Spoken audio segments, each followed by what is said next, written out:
रात के 10 बजे दोबारा दुकान खोलनी पड़ी। सोचा ही नहीं था कि ऐसा भी हो जाएगा करके। जय श्री श्याम दोस्तों, प्रणाम पहला कैसे हो? आशा करती हूँ आप लोग स्वस्थ होंगे, मस्त होंगे और बढ़िया होंगे। तो मैं भी बढ़िया हूँ। मैं हूँ सुमन रावत और मैं रहती हूँ वेरीनाग अपनी बेटी और अपने पति के साथ।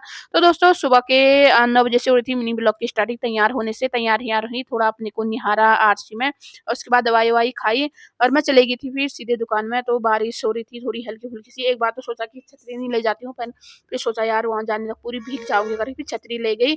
और मार्केट का हाल देख सकते हो, मतलब कोई भी नहीं दिख रहा होगा क्योंकि बारिश की वज़ह से ना 3-4 दिन से इतनी बारिश हो रही है, लोग मतलब मार्केट को आ ही नहीं रहे हैं। फिर मैं जैसे दुकान में पहुँची बसुधा तो यहाँ पे रील देखने में बिल्कुल मस्त थे। मैंने कहा क्या देख रहे हो? कहा रील देख रहा हूँ कह रहे थे। तो उसके बाद शाम के टाइम में कुछ ऐसा-सा मौसम हो गया था, मतलब बारिश कम हो गई थी और ये यहाँ पे बनियान बुन रही थी और मार्केट में मतलब कोई अभी नहीं दिख रहा होगा आप लोगों को, क्योंकि ना शाम के टाइम में आजकल पहले से तो बहुत आते थे पर बारिश की वज़ह से कोई लोग मतलब मार्केट की ओर आ भी नहीं रहे। उसके बाद आज आ गए थे पांगड़, जो कि मेरे फ़ेवरेट हैं, क्योंकि मैंने कोई पांगड़ लाए थे, मैंने रख भी दिए थोड़े बहुत। और ना दोस्तों बहुत टाइम के बाद मैंने आज पांगड़ खाई, 12-13 साल हो गए हैं पांगड़ नहीं खाए हुए थे, क्योंकि स्कूल के टाइम की याद भी आ गई थी, जब हम स्कूल जाते थे तब खाते थे पांगड़।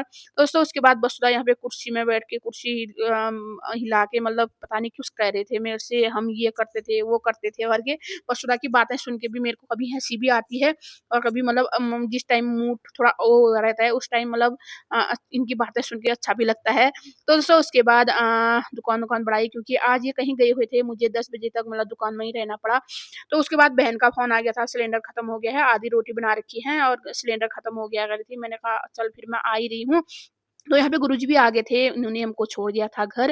मतलब जैसे देरी होगी तो गुरुजी छोड़ देते हैं हम लोगों को। तो उसके बाद फिर 10 बजे दुकान खोली और सिलेंडर निकाला। बसुधा बोल रहे हैं सिलेंडर जो कैसे खत्म हो गया कह रहे हैं। अब मैं इनको कैसे बताऊँ कि सिलेंडर कैसे खत्म हो गया करके। मैंने कहा क्यों कैसे होता है? सिलेंडर खत्म हो गया होगा, खत्म कहा नीचे क्यों नहीं रखते हो? कह रहे हैं मेरे से। मैंने कहा हाँ, ये तो सही कह रहे हो, परसों मैं भूल गई नीचे रखना।